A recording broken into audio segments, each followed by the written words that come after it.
A paz do Senhor, meus irmãos. Meus irmãos, meu nome é Jobson Macena e eu gostaria de pensar com vocês a respeito de um versículo que está lá em Apocalipse, capítulo de número 13, verso de número 8. É um versículo tanto quanto complexo de entender, mas se a gente pegar alguns padrões bíblicos, ele vai ficar muito simples a nossa compreensão, e é isso que eu quero poder contribuir com vocês aqui nessa noite. Apocalipse 13, 8 vai dizer assim: e adorarão todos os que habitam sobre a terra, aquele cujos nomes não foram escritos no livro da vida do Cordeiro que foi morto desde a fundação do mundo. Então, esse texto vai falar que tem um Cordeiro que ele foi morto desde a fundação do mundo. Então, para entender esse versículo de maneira bem profunda, a gente precisa entender o que é mundo na Bíblia. E eu tenho pelo menos 3 visões de mundo na Bíblia. Eu tenho o mundo se referindo à humanidade. Por exemplo, aquele texto que diz: porque ele amou o mundo de tal maneira e que deu seu Filho unigênito para que todo aquele que nele crê não pereça, mas tenha vida eterna. Não está falando do planeta Terra. Não está falando do globo terrestre ali. Não está falando porque ele amou a Terra. Não. Porque ele amou a humanidade. Mundo ali quer dizer humanidade. Então eu tenho essa visão. Mundo como o ser humano, eu tenho o mundo como posição geográfica, eu tenho o mundo como o pecado, mas para entendermos o versículo que lemos, vamos pegar como princípio ou como primícia a interpretação de que mundo seja a humanidade. Então, a teologia tradicional, a teologia que a gente mais conhece, vai dizer que antes do mundo ser formado, o planeta Terra ser formado, Deus matou um cordeiro antes para nos redimir dos nossos pecados, porque ele já sabia que nós íamos pecar. Então ele matou antes, já garantindo que a gente teria ali a garantia de salvação antes do mundo. Mas eles se baseiam em qual texto? Nesse único texto que eu acabei de ler. É o único texto que faz referência a um cordeiro que provavelmente tenha sido morto nesse período de tempo da história. Mas eu gostaria de aprofundar isso com vocês. Até porque o pensamento tradicional, ele é até aceitável, porque eles tentam argumentar de que Deus é atemporal. Ele era, e há de vir. Ele passeia no tempo. Então, antes do mundo ser formado, ele na eternidade, no tempo de Deus, ele mata o cordeiro no coração dele. Mas o cordeiro haveria de se encarnar na terra. E ele morre também ali no Gólgota e ressuscita ao terceiro dia. Só que esse pensamento é aceitável, dá até para entender a linha de raciocínio, só que ele meio que trunca alguns versículos da Bíblia, e eu quero poder ler com vocês esse versículo para que a gente tenha um pensamento, um entendimento mais fluido, mais simples com relação a esse texto. Então, entendendo que desde a fundação do mundo, é desde o início da humanidade, porque mundo pode se referir à humanidade. Inclusive eu tenho alguns textos que corroboram com isso. Por exemplo, eu tenho Mateus 13:35. Mateus 13:35 diz assim: para que se cumprisse o que fora dito pelo profeta, que disse: abrirei em parábolas a minha boca, publicarei coisas ocultas desde a fundação do mundo. Então você tem que entender que desde a fundação do mundo é desde o começo da humanidade. Mas eu também tenho versículos que falam antes da fundação do mundo. Entendendo que mundo é a humanidade, você vai entender que os versículos que falam desde a fundação do mundo é desde Adão em diante. E os versículos que falam antes da fundação do mundo é antes de Adão. Antes de Adão. Desde a fundação do mundo, de Adão para frente. Antes de Adão para trás. Amém? Entendendo esse conceito, você consegue interpretar muitos outros textos da Bíblia. Mas vamos continuar com desde a fundação do mundo. Então você vai ver também Mateus 25:34. Olha o que diz lá. Então dirás o rei aos que estiverem à sua direita: vinde benditos de meu Pai, possuir por herança o reino que vos está preparado desde a fundação do mundo. Não é antes da fundação do mundo, é desde a fundação do mundo, porque esse reino foi dado para Adão e Adão rejeitou. Um outro texto que corrobora com a ideia de desde a fundação do mundo, como desde Adão em diante, é Lucas 11:50, que diz assim: para que desta geração seja requerido o sangue de todos os profetas, que desde a fundação do mundo foi derramado. Não pode ser antes da fundação do mundo a interpretação desse texto. Por quê? Porque os profetas não existiam antes. Como que o sangue deles vão ser requerido, foi derramado, né, antes da fundação do mundo, se eles não existiam? Então o versículo diz: para que desta geração, essa geração agora, seja requerido o sangue de todos os profetas que desde a fundação do mundo foi derramado. O primeiro sangue que a gente pode encontrar ali, biblicamente falando, em Gênesis, é o de Abel. De Abel, um sangue inocente, que foi derramado desde o começo da história da humanidade. Lucas 11:51 vai falar sobre esse sangue. E vai dizer assim: desde o sangue de Abel até o sangue de Zacarias, que foi morto entre o altar e o templo, assim vos digo, será requerido desta geração. Esse sangue clamava. Como era o sangue inocente, antes de Jesus se encarnar na terra e derramar o seu sangue ali na cruz do Calvário e morrer ali na cruz do Calvário, o Cordeiro morrer ali no Gólgota, na cruz, antes de Cristo vir, o sangue mais puro que existia era o sangue de Abel. Esse sangue clamava.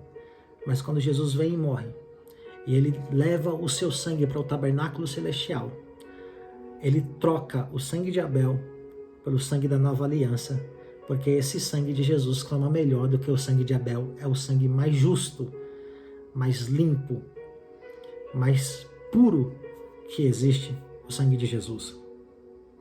Hebreus 12:24 vai retratar isso e vai dizer: e a Jesus, o mediador de uma nova aliança, e é o sangue da aspersão, que fala melhor do que o de Abel.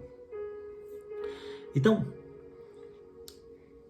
entendendo que Jesus morreu ali na cruz, como que ele pode ter morrido duas vezes?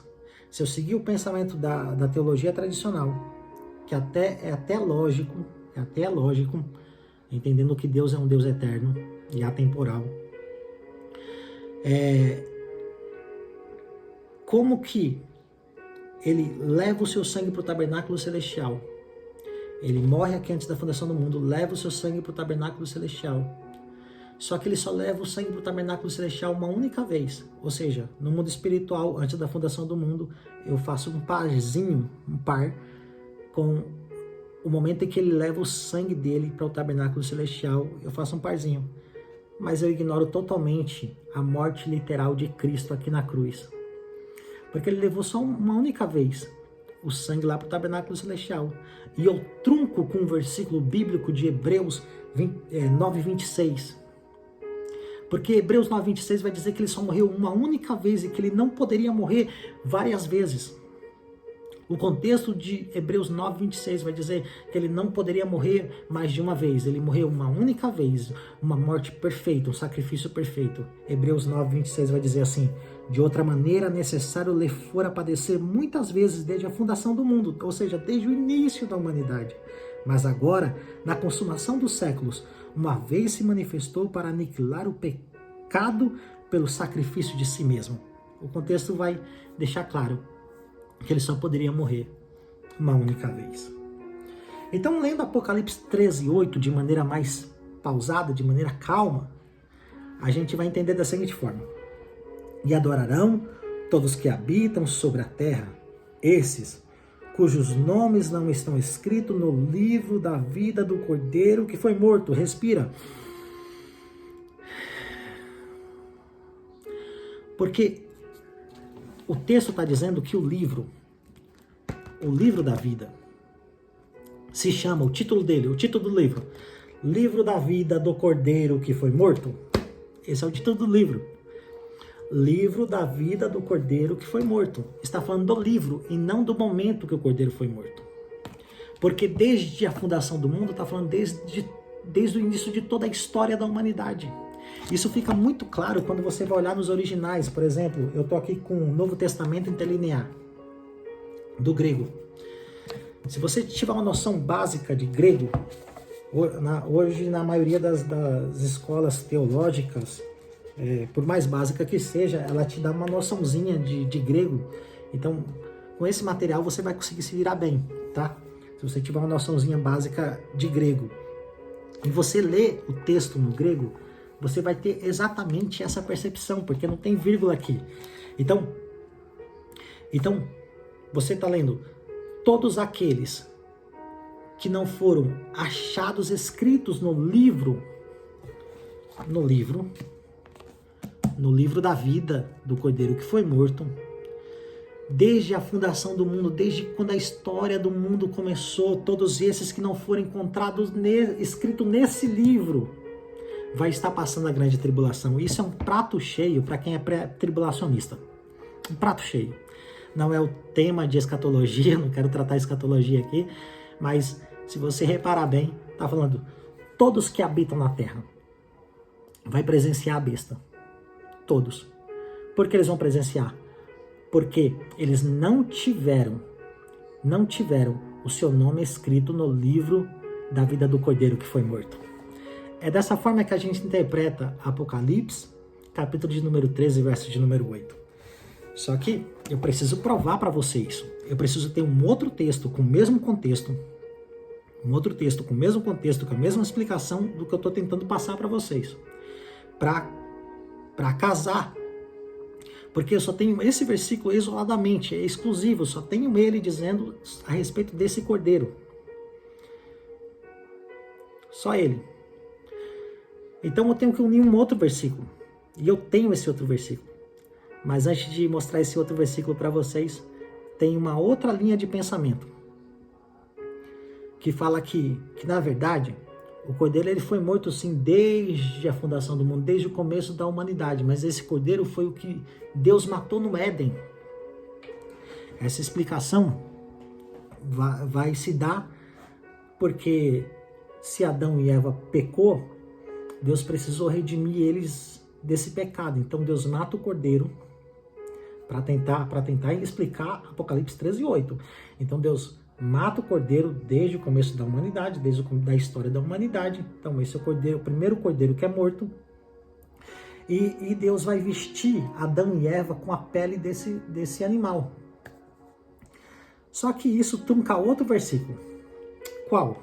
Êxodo 29:14. Vamos ler lá? Êxodo 29:14 vai dizer assim.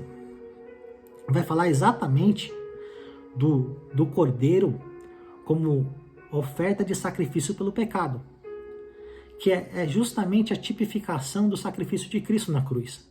Ele era a nossa oferta de remissão, expiação pelos nossos pecados. Ele arrancou os nossos pecados, ele era essa oferta, ele era esse cordeiro. De Êxodo 29:14. E Êxodo 29:14 vai dizer assim: mas a carne do novilho e a sua pele, e o seu esterco queimarás com fogo fora do arraial. Isso é sacrifício pelo pecado. Então, o cordeiro, esse animal que foi morto por Deus ali no Éden, não pode tipificar o cordeiro como sacrifício pelo pecado, porque Deus tirou a pele dele e cobriu Adão e Eva. E a pele do animal como sacrifício pelo pecado, ela tinha que ser queimada. E se eu entender que aquele animal era uma oferta de sacrifício pelo pecado de Adão e Eva, eu entro em contradição com Êxodo 29:14. E a Bíblia não tem contradição nenhuma. E até porque esse animal de sacrifício pelo pecado, ele tinha que ser um cordeiro imaculado. Um cordeiro sem mancha, um novilho de até 1 ano de idade. E se eu matasse um cordeiro de 1 ano de idade e fosse fazer peles, e fosse fazer roupas de peles com esse cordeiro, ele não vestiria 2 adultos, porque o cordeirinho pequeno de até 1 ano de idade, a pele dele não comportaria, eu teria que matar vários cordeiros e remendar as peles dele para conseguisse cobrir 2 adultos. E a Bíblia não fala que foram mortos os cordeiros no plural. A Bíblia fala que foi morto um cordeiro. Então, já não dá para acreditar nessa, ou aceitar tanto essa outra linha de pensamento. Então, como interpretar de maneira clara e fundamentada Apocalipse 13:8? Eu tenho que unir um outro versículo, lembra? E esse versículo está no próprio livro de Apocalipse. Apocalipse, capítulo de número 17. Apocalipse, capítulo de número 17. Se eu tiver tempo, gente, eu vou tentar colocar um aqui, ó, o Apocalipse 13:8 e o Apocalipse 17:8. E aí só é comparar os mesmos contextos, as mesmas falas, porque está falando do livro e não da época que o cordeiro foi morto.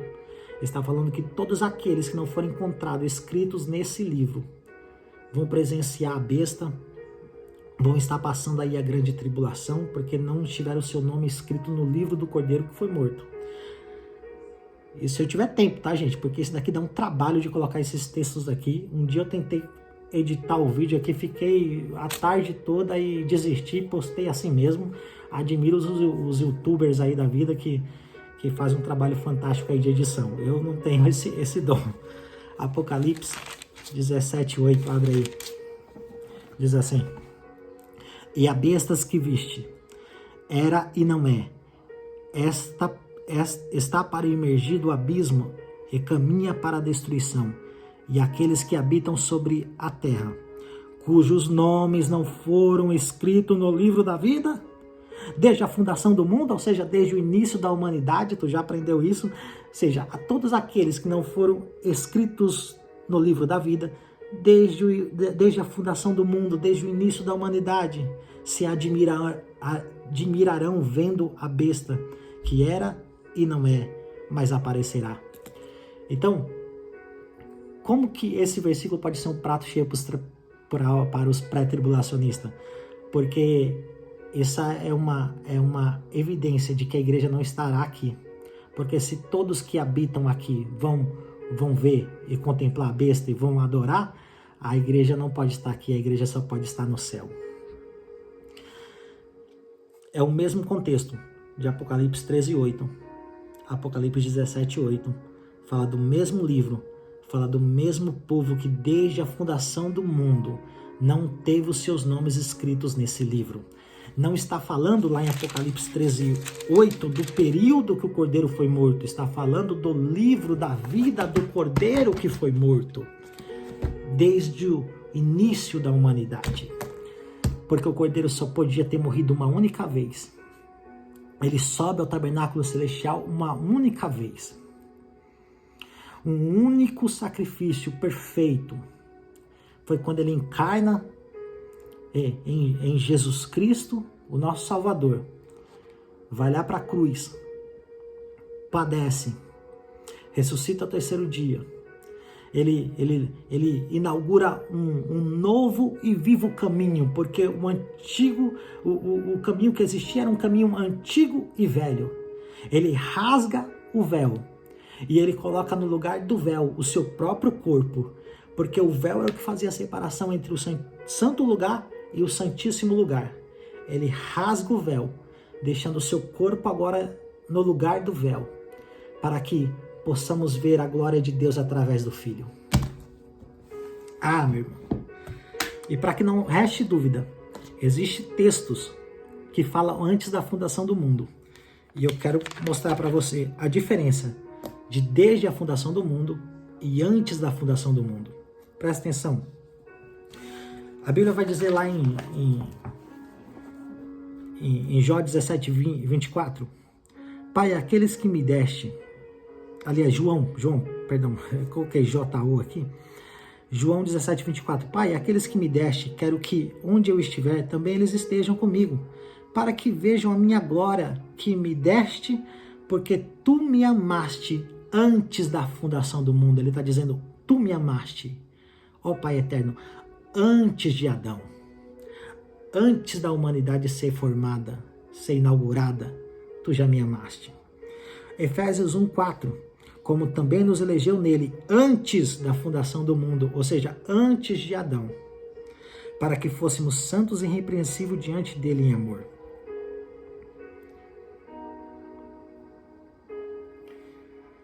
Eleição, esse texto é muito usado para falar sobre eleição, né? E a eleição são um grupo de pessoas que Deus destinou a algo, Deus destinou a humanidade à vida. Essa é a eleição, Deus destinou a humanidade à vida, Ele nos elegeu nele antes da fundação do mundo. E qual foi essa eleição? A vida. Só ler com calma. 1 Pedro 1, 18 e 19 vai dizer assim: sabendo que não foi com coisas corruptíveis como prata ou ouro que foste resgatado da vossa vã maneira de viver, que por tradição recebeste dos vossos pais, mas com o precioso sangue de Cristo, como de um cordeiro imaculado, incontaminado, a qual na verdade em outro tempo foi conhecido, ainda antes da fundação do mundo, mas manifestado nesses últimos tempos por amor de vós. Aqui nos diz que o cordeiro foi morto antes da fundação do mundo, mas que foi conhecido antes da fundação do mundo. Então não está dizendo que o cordeiro foi morto antes da fundação do mundo. Está dizendo que ele foi conhecido antes, porque ele só foi morto na cruz do Calvário. Eu espero que tenha ficado claro isso, que o cordeiro não morreu duas vezes, ele morreu uma única vez. E que Apocalipse 13, 8, se você, por exemplo, se você escrever da seguinte forma, se escrever aí no seu caderno, para você nunca mais esquecer, você pode escrever assim: e hão de adorar todos os que habitam sobre a terra, desde a fundação do mundo, ou seja, desde o início da humanidade, aqueles cujos nomes não estão escritos no livro da vida do Cordeiro que foi morto, porque o livro da vida se chama o livro da vida do Cordeiro que foi morto. Isso fica muito claro em Apocalipse 17, verso de número 8, que diz o mesmo contexto, só que ele não vai usar a palavra Cordeiro que foi morto, ele só vai usar o livro da vida desde a fundação do mundo. Que Deus em Cristo possa te abençoar. Um grande abraço.